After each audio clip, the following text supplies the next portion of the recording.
જય શ્રી કૃષ્ણ.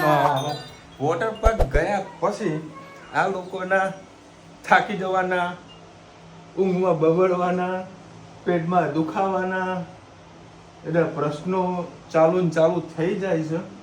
એટલે શું એ લોકો વોટર પાર્ક લઈ જવા જોઈએ કે ન લઈ જવા જોઈએ, કોમેન્ટમાં જરા કહેજો. Okay go. સ્ટેચ્યુ થઈને ઊભા થઈ ગયા છે વળી. હવે રાત્રે અમે 2 વાગે ઊંઘ્યા છીએ. એક બાજુ આ હેતભાઈ ઊભા થઈને ચાલવાનું ચાલુ કરે છે. તને કોઈ રાઈડમાં ધકેલી દેતું હતું? હે ચાલતો તો વળી. બોલો. ઘડીક થાય ને ઊભો થઈ જાય, ઘડીક થાય ને ઊભો થઈ જાય. ધણી કે મારા પેટમાં દુખે, મને પેટમાં દુખે, દવાએ પીવડાય અને ઊંઘ જ નહીં. રાત્રે 2 વાગે કે મારે હવે ટોયલેટ જવું છે, ટોયલેટ લઈ જાય. અને 8:30 8:30 વાગે ત્યાં લોકો ઊંઘ્યા રહે અને 2 વાગે અમે લોકો ઊંઘ્યા છે. માંડ એમાં ધન્યવાદ સવારે ઉઠીને પાય કે વોટર પાર્ક જવું હ, વોટર પાર્ક જવું હ. બધું આવે નહીં જવું બાપા. હવે તમે શાંતિ રાખો. તમારે જેટલું નાહો ને બાથરૂમમાં ના.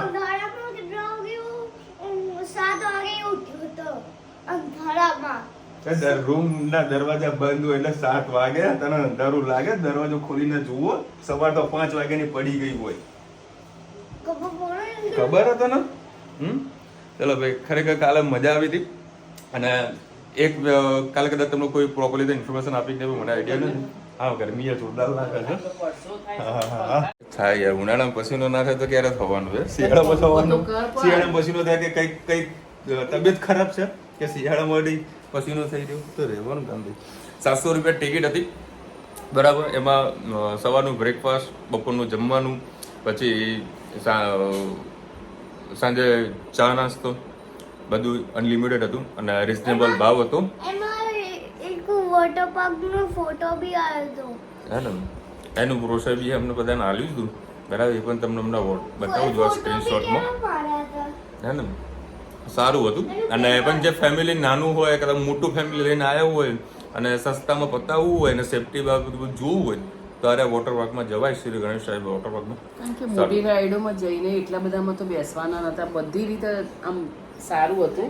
જેને એન્જોય કરવું હોય ને એના માટે તો ઘણું સારું હતું અને સસ્તું અને જમવાનું નાસ્તાની કોઈ તકલીફ વગર ખૂબ મજા આવી. ખાવાનું પણ ચોખ્ખું અને સરસ હતું. લોકરના હા, ઘોડિયા પણ હતા. આખો એસી હોલ હતો. આખો એસી હોલ. બપોરો આડું પડવું હોય શું આ ધનવી નહીં ના કે મને કપડા પહેરાવો. મારા વગર આ કપડા ના પહેરે. પાપા જ પહેરે આવે કોઈ. તમને ના ખબર પડે ને બેટા? હા, ધનુ ને બધું પાપા જ બધું પહેરાવે. તમારા ઘરના કોસ્ચ્યુમ પડ્યા હોય તો પણ ચાલે. એટલું બધું એ પણ નતું. અને લોકર ખુલ્લા જ હતા બરાબર. લોકર ના તમારે લેવું હોય તો 100 રૂપિયા લોકર ના બરાબર. એટલે પછી પાછળ જાવ ને એક લોક આપે ખુલ્લું. એ લોક પાછું આપે 50 રૂપિયા પાછા આપે. એટલે ઘરેથી જો લોક લઈને જાવ ને તો 50 રૂપિયા બચી જાય. અમે તો બધા કોસ્ચ્યુમ ઘરથી બધા વસાવેલા જ છે બરાબર પોતાના. એટલે અમને કોઈ તકલીફ નથી. એટલે અમારા કોસ્ચ્યુમના પૈસા ના થાય. કદાચ 100 રૂપિયા જો કદાચ ભાડું હશે કોસ્ચ્યુમનું. એટલે ઘરેથી કોસ્ચ્યુમ લઈને જવાનું. કોઈ બી વોટર પાર્કે જાવ ત્યારે એક વખત વસાઈ દેવાનું એટલે આજીવન શાંતિ થઈ જાય. ખૂબ સારું હતું, ખૂબ સારું હતું. સારું છે, જવા જેવું છે.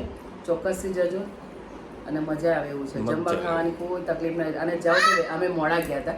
તમે જાઓ તો થોડા વહેલા જોજો. ઇડલી સંભાર મળશે. વહેલા જો તો ઇડલી સંભાર મળશે. વહેલા જાઓ એટલે એટલું ખાઈને પછી આપણે 2-4 કલાક એન્જોય કરી શકો. 10 વાગે બનતા સુધી ચાલુ થઈ જાય. 10 થી 5 નો ટાઈમ છે.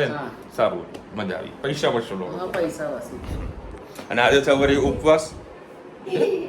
આજે મારો ઉપવાસ વેફર વળી તળી નાખી છે અને આખું શરીર અક્કર થઈ ગયેલું છે. તો હવે માંડ નીકળીએ છીએ. કદાચ બપોરે દવા કરવાની કદાચ જરૂર તો નહીં જ પડે. ના, જરૂર તો નહીં જ પડે. એડજસ્ટ કરી લેશું. રસના સૌનું મારા સાંજના રસોડામાં આપનું સ્વાગત છે. આજે મગની દાળના ભજીયા બનાવીએ છીએ. અમે કેવી રીતે બનાવીએ તમારી સાથે રેસીપી શેર કરું. આને 3-4 કલાક પહેલાં મેં મગની દાળને ફોતરા વાળીને મેં ધોઈને ગરમ પાણીમાં પલાળી હતી. હવે આને ફોતરા સાથે જ આપણે થોડી પીસવાની છે એટલે એનાથી ભજીયા આપણે થોડા ક્રિસ્પી થશે. તો આપણે પીસી લઈએ. એના અંદર લસણ અને મરચાં નાખ્યા. થોડુંક કટકો આદું પણ નાખ્યું. આદુ મરચાં અને લસણ નાખીને આપણે આનામાં ભજીયામાં લોટમાં પીસી લઈએ. એક ઠેચા ચટણી બનાવીશું. લીલા મરચાં અને લસણ બેને સરસ આપણે શેકી લઈએ.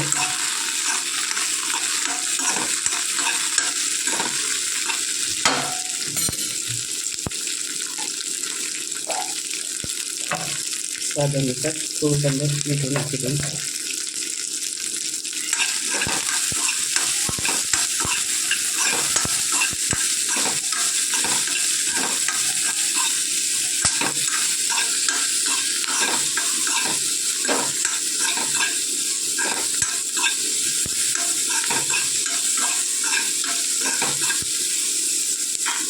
સરસ શેકાઈ જશે તો ખાયણી દસ્તામાં આપણે એને ક્રશ કરી લઈશું, થોડુંક વાટી લઈશું.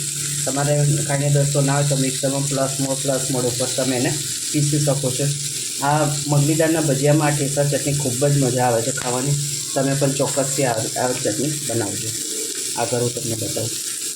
મરચાં અને લસણ સરસ શેકાઈ ગયું છે. હવે એને ઠંડુ પાડી અને ખાયણીમાં આપણે ક્રશ કરી લઈએ. આપણે આનામાં મરચાં, લસણ અને આ બધું દાળમાં સરસ પીસી લીધું છે. સાધારણ એના અંદર હળદર નાખીશું, સ્વાદ અનુસાર મીઠું, અને એને અંદર બાઇન્ડિંગ આપવા માટે આપણે થોડુંક બેસન નાખીશું.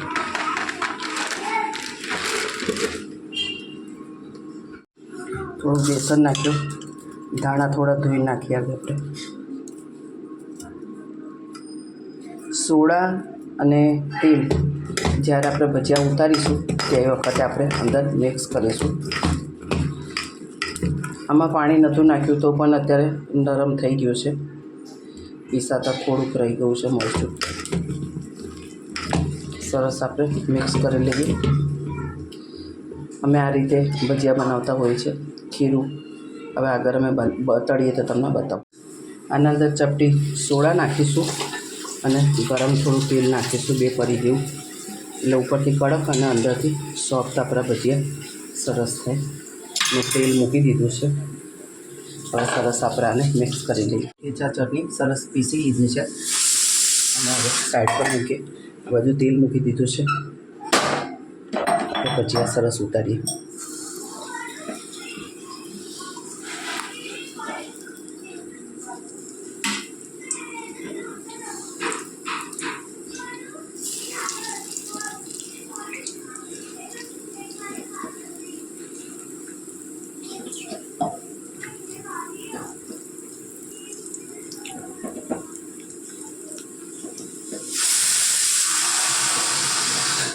બસ થોડા મૂકીશું. હવે એક કાચો પાકો કરી અને કાઢી લઈશું અને પાછો બીજો કરીશું અને પાછી બીજી વખત આને તેલમાં તળીશું તો આપણે ભજીયા સરસ ક્રિસ્પી થાય. બજારમાં પણ આ લોકો એવી રીતે તળતા હોય છે, તો આપણે પણ આ રીતે તળીશું. પહેલાં તાર કાચો ઘાન કાઢી લઈશું અને પાછી બીજી વખત તમને તળીશ તો તમને બતાવીશ અમારા ભજીયા કેવા થયા.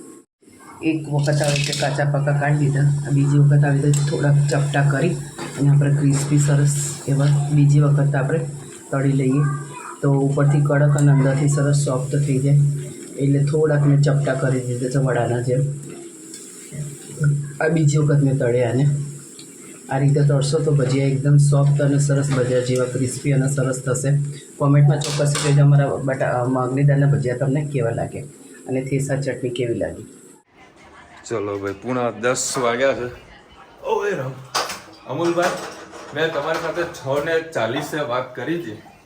ત્યારે હું ઓફિસથી મતલબ ગાડીમાં બેઠો હતો અને અત્યારે ગાડીમાંથી ઉતર્યો છું. 3 કલાક કોન્સ્ટન્ટ ગાડી મેં ડ્રાઈવ કરી છે. 1.5 કલાક ટ્રાફિકમાં ફસાયો હતો.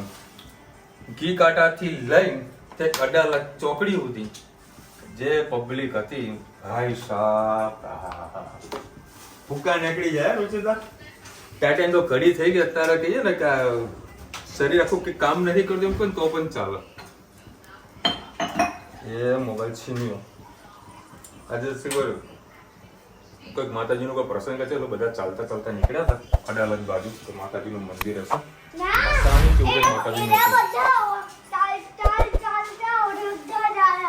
ચાલતા અયોધ્યા જાય બધા. એનું ટ્રાફિક હતું જોરદાર. અને બબી આવીને કંઈક બોલતી નથી મારા વિશે. બોલતો બેટા તે મમ્મ કર્યું શું કર્યું? જય શ્રી કૃષ્ણ કેવું હ? લે જય શ્રી કૃષ્ણ કહી દો. Good morning. કેમ છો? ચલો અત્યારે મસ્ત જમવાનું બનાવી રહી છે. બટાકાની સબ્જી. સરસ. ચલો મસ્ત ગરમા ગરમ ખાઈએ. આ તો સ્વામિનારાયણ મંદિરનું કયું શું કહેવાય કેન્ટીન હોય તો સ્વામિનારાયણનું નામ હવે ભૂલી ગયું. લે તે કેન્ટીન આજે ચાલુ હતું તો સાબુદાણાની ખીચડી લઈ લીધી 40 રૂપિયાની. એટલે મસ્ત બપોરે ખવાઈ ગઈ. અહીંયા કાઢા એ બેબી, અહીંયા કાઢા. પણ હું કાઢી દઉં છું ને. એનામ એટલો હરક.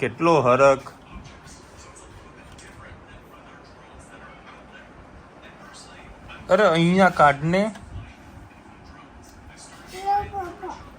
કાઢી લીધું. Good girl. હવે રોટલી લેતી આવજા. કેટલી લાવીશ? હે ગરમા ગરમ. ચલો ભાઈ મસ્ત બટાકાની સબ્જી રેડી થઈ ગયા. ગરમા ગરમ રોટલી. કેવી ફરાળી રોટલી. અને દહીં એવું કાઢીને ગયે બાજુમાં. બધું હરક છે. અને પાપાને હું ખવડાવું એટલે ખવડાવું. આવી ગઈ મારી દીકરો. ગરમ રોટલી છે ને? હા ચલ લા. હા ગુડ. દેખો મસ્ત ગરમા ગરમ. હા બેટા ખાવું છે તારે? આ તો ચલ નીચે બેસી જા. ચલ હું આલું. ચાલ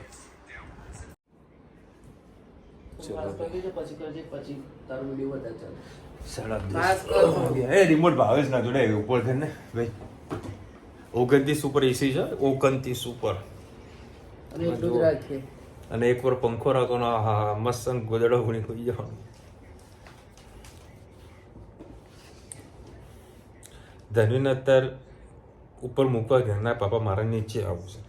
નીચે 2 મિનિટ ખાલી બેઠી સરસ સુઈ ગઈ. એની એસીની હવા લાગે એટલે સરસ સુઈ જાય. અને પગ એવા મારા દુખાઈ રહ્યા કારણ કે રાતનો ઉજાગરો. એ હું તમે હેંગ મારા પાસ રિમોટ. હા કાલની કોમેન્ટ લઈ લઈએ જે છે. ક્યાં ગઈ? હા જેડી પટેલ લખી રહ્યા છે માસી ચૈત્ર મહિનો છે તો ઠંડુ ખાવા નથી જવાનું. ફૂલ ફેમિલી જાઓ અને વિડીયો બનાવો. એ આગનો ધુમાડો છે ને સવારથી ચઢ્યો તો કદાચ મમ્મીએ કોમેન્ટ વાંચી લીધી હશે. સવારે મને કે વિશાલ ચાલો મહીસાગર જઈએ. એટલે મેં કીધું બાપા કામ ધંધામાંથી કામ ધંધો કરવા જઈએ કાલ કોઈ મહીસાગર ફેરવીએ. મેં મમ્મીને ના પાડી દીધી. મેં કીધું હાલ કોઈ મેળ પડશે નહીં. થોડી ગ્રાહકી ઓછી થાય માર્કેટમાં બરાબર ત્યારે પછી તમને બધાને લઈ જઈશું. એટલે પહેલું હું તો એમ કરીને નીકળી ગયો ઓફિસ જાઉં. પહેલું મને રસ્તામાં યાદ આવ્યું કે ભાઈ મમ્મીનું મોઢું થઈ ગયું તું આમ નાનું કે સારું બૈરાનું માન અને મારું માનતું નહીં. તો સારું ધર્મ સંકટવાળી વાતો છે આ રહી. આને હા પાડીએ તો કે આને કીધું તે હા ગયો અને આને કીધું કે આને કીધું તો આ ગયા. બરાબર ધર્મ સંકટવાળી વાતો હતી. પછી અચાનક યાદ આવ્યું કે ભાઈ મંગળવારે છે ઇલેક્શન. બરાબર ઓલમોસ્ટ બધું માર્કેટ હોય બંધ. અમારું ખાસ કરીને જે ગાર્મેન્ટનું હોલસેલ માર્કેટ હોય તો એ દિવસે ખાસ કરીને કોઈ વેપારી પરચેસ કરવા માટે ના આવે. તો મંગળવારે અંબાઈ કશે કંઈ જવાનું તો છે નહીં. એટલે મમ્મીને પાછો ગાડી ડ્રાઈવ કરતાં ફોન કર્યો. તો મમ્મી મંગળવારે તમે રેડી થઈ જજો બરાબર. તો આપણે મંગળવારે જઈશું. હવે ખુશ ના તો અમે મંગળવારે વડોદરા જવાના છે.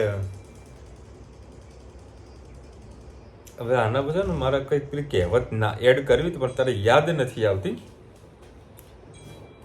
બગાસું ખાતા પતાસું મળી ગયું એના જો કંઈક છે ને હવે કંઈક અલગ પ્રકારની કંઈક કહેવત આવે છે કંઈક યાદ આવે તો કહેજો. મેં મંગળવારે કીધું અને મમ્મીને મંગળવારનો જ પ્લાન હતો મહીસાગર નાહવા જવાનો. કેવું એક જેડી પટેલની કોમેન્ટ આવી ને ઠંડુ ખાવા જવાનું. એ હળકતું મારા ઘરમાં આવ્યું છે. મેં કોમેન્ટ મેં ગઈકાલનો તારો વિડીયો જોયો જ નહોતો અને આ કોમેન્ટ પણ મેં નથી વાંચી. સાચું કહું જૂઠું નહીં કહેતી. અને આ તો મારા મનથી જ ઈચ્છા હતી કે ચૈત્ર મહિનો છે ને અમે પહેલાં છે ને તો આ રીતે નાહવા તો જતા પણ નાહવા ના જઈએ ને તો બળિયાદેવનું મંદિર હોય ને ત્યાં ગાડી ચવાણું લઈ જઈએ અને ત્યાં બેસીએ અને ખાઈને આવીએ એટલે આપણું ઠંડુ ખાધેલું થઈ જાય. ઠંડુ ખાવું પડે. એક વખત આપણે બળિયાદેવે ખાવા જવું પડે. અમે બરોડા રહેતા હતા, તમે બધા નાના નાના હતા તો આપણે આગલા દિવસો રાંધી અને ત્યાં ગાડી બળિયાદેવ મંદિર પાસે આપણે જતા હતા. હા, મકરપુરામાં અને ખાવા જતા હતા. ખબર તમે નાના નાના બધા હતા ત્યારે. એટલે એક દિવસો ચૈત્ર મહિનામાં ખાવા જવું પડે, જવું જોઈએ. કારણ કે ભગવાન આપણી બાળકોની રક્ષા કરતું હોય તો આપણે એક દિવસ એમના માટે ઠંડુ ખાવું પડે. બસ એટલે મંગળવારે કોઈ તકલીફ નહીં ને? ના ના, એવું હશે તો આપણે સોમવારે રાંધી નાખીશું અને પારે બેસીને ખાઈશું. એ પણ ત્યાં આગળ પણ ખવાય. એમ નહીં, પણ ચૈત્ર મહિનો પૂરો થઈ જાય, પૂરું થઈ જાય 14 આવે સરે બુધવારે અમાસ આવે છે એટલે જવાય ને. એટલે ચૈત્ર મહિનો તારા મજરે મળશે ને? હા. ના કે ભાઈ કાલનું મારું જે શેડ્યુલ બનાવેલું છે જો કે કાલે 99.99%, અરે કુલિંગ સમ ના નહીં, કુલિંગ આવશે ધીરે ધીરે. 99.99% મારા બેચરાઈ જવાનો પ્રોગ્રામ તો કર્યો જ મેં કેન્સલ, પણ સવારે થોડી ડિલિવરી બધું આપવાનું છે એટલે આપવા જઈશ એટલે 11-12 વાગ્યા સુધી ફ્રી થવાનું નથી. એટલે જવાનો ટાઈમ શેડ્યુલ છે 170 કિલોમીટરથી મહીસાગર છે. 5 કલાક જેવું લાગે. પછી હું આજે નાવાનું એટલે હું એટલા માટે તો કેન્સલ કર્યું કે આપણે મંગળવારે જ ગોઠવીએ, બરાબર? તો મંગળવારે સવારે વહેલા મસ્ત લોકો જમવાનું બનાવી દેશે અને ત્યાં આગળ મસ્ત પિકનિક જેવું કંઈક કરીશું. અને એના પછી મહીસાગર નહીં ધોઈને પછી એક બીજો પણ મારો પ્રોગ્રામ બનાવેલો છે, એ બી આ લોકો માટે સરપ્રાઈઝ છે, બરાબર? તે પણ તમે જોજો મંગળવારનો વ્લોગ તો તમને ખબર પડશે કે મારી સરપ્રાઈઝ કઈ છે, બરાબર? એવો કંઈક પ્રોગ્રામ કરી દેલા પંખો. અરે અવાજ આવે છે, હું એટલા માટે પંખો બંધ રાખું છું. પરસો છો કે એને પેલો મોડ પેલી બાજુ રાખ્યો છે. હા, ચલો હવે બધાની કોમેન્ટ લઈ લઈએ. પેલા અમૂલભાઈનો કંઈક મેસેજ આવ્યો તો કાલે ઘણા બધા લોકોએ મને મેસેજ કર્યા તો મેં કોઈના જોઈ ના શક્યું. એક રિસીપ આવી ગઈ. ઓકે, ચલો ક્યાં ગયા અમૂલભાઈ? એમને બી કાલે કોમેન્ટ કરી હતી. હા,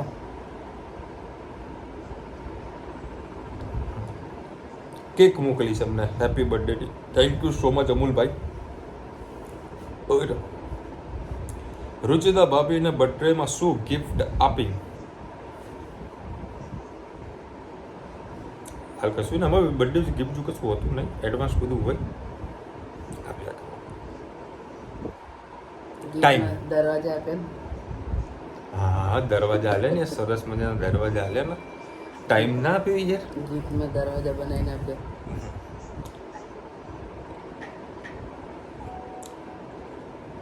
હા, આટલી કોમેન્ટ હતી. હા, કે માસી તમે કેમ મસાલા કરો છો? રુચિતાને કામ નથી શીખવાડતા માસી, તમારા છોકરાને સાચું.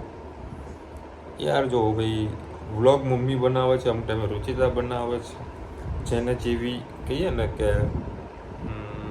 એનો એક વર્ડ આપા ઇંગ્લિશમાં હતો, હું ભૂલી ગયો. એક્સપર્ટ, બરાબર? જેમાં એક્સપર્ટ હોય એ પ્રમાણે કામ કરે.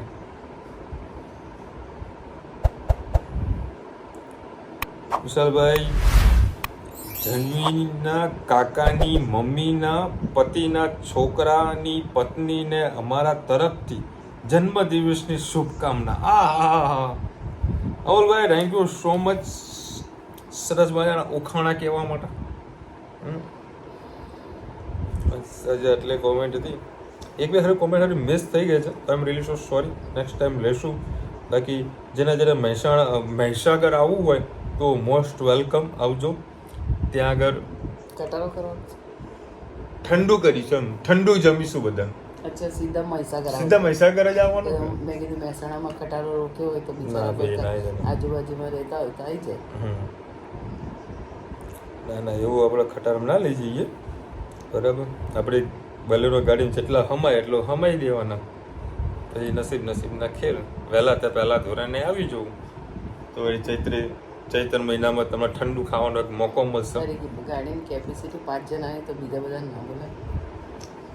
મમ્મી પછી તો ગોલમાલ યાર જેવું થાય ભલે થતું એક આમથી નીકળે ને પેલું બહારથી નીકળી જાય ગોલમાલ જેવું થાય માતાજીનો હુકમ હોય ને મમ્મી તો બીજી ગાડી રેડી થઈ જાય આપણે જોડે ગાડી બીજી પડી જ છે બરાબર મને એટલે તારે વાત. કીધેલું છે તું તારે જા મેં સવારે એવું મેં કીધું જાય, મમ્મીને મેં એવું કીધું એક કામ કર મારા જોડે આવું ટાઈમિંગનું ઇસ્યુ છે બરાબર તો ભાવેશનો ડ્રાઈવર છે ડ્રાઈવરને મોકલી દો બરાબર જે કંઈ ખર્ચો થાય હું તમને આપી દઉં પેટ્રોલ ડીઝલનું જે કે માણસનો પગાર ના થાય ખાવા પીવા પડતું બધું હું આપી દઉં તમે તો એને ગાડી લઈને જતા રહો બરાબર મમ્મી કે જોઈએ તો ભાઈ મંગળવારનું મારું વળી શેડ્યુલ મેં ફિક્સ કરી નાખ્યું બધું ચલો ભાઈ આ લોકોને મહીસાગર નાહવા માટે લઈ જઈએ એટલે હવે આ લોકો થઈ ગયા છે રાજી ને હા હા બહેરાનું માણસ આ મારું મન તો નહીં એટલે પછી અહીંયા છટકીને જતો સારું છે આવશે તો વળી ચો જશે આવશે ચલો મળીશું નવા વિડીયો સાથે નવા મોજ મસ્તીની સાથે ત્યાં સુધી અમને આપણો જય હિન્દ ભારત માતા કી જય